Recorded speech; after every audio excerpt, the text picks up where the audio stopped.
50 ditësh përsëri këtë protest.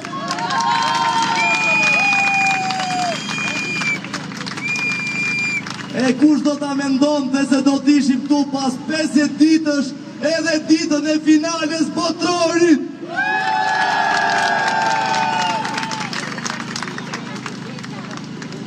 Ne kemi qenë këtu prej ditës parë për t'i dëshmuar fillimisht njëri tjetrit e më pas qeverisë se kemi seriozisht. E vijojmë që jemi sot edhe pas ditës 50 me të njëjtën konsistencë, me të njëjtën vendosmëri për t'i thënë gjithëve se ne kemi seriozisht e ne nuk largohemi pa u larguar ai që është struku kryeministri.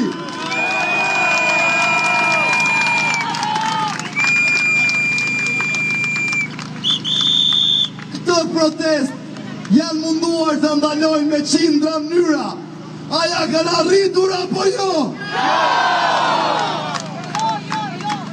E qa është më rëndësishme?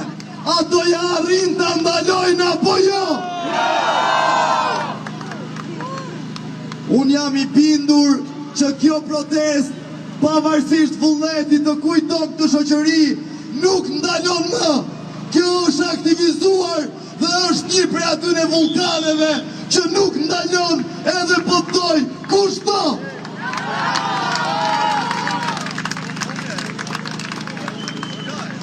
Kur thonin ditët e para, i nxorri Greku, i nxorri Serbi, Irani, Sorosi, e me radhë. Ore mirë i nxorri, po kush është ai që do i ndaloj një pyetja?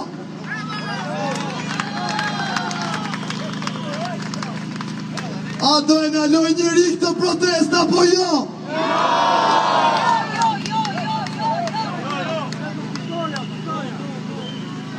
Këtë protest do e ndaloj vetëm dorëheqja e Edi Ramës dhe realizimi i gjitha pikave.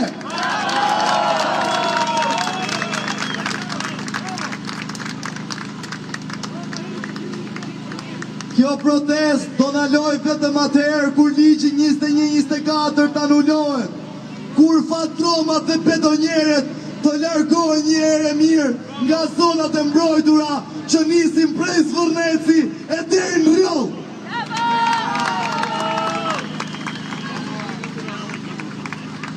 Kjo protest do ndaloj vetëm atëherë kur jo shqiptarët të vendosin të mos ikin, por edhe ata që kanë ikur të vendosin të kthehen në vendin e tyre, sepse këtu kanë familjarët dhe të ardhmen e tyre.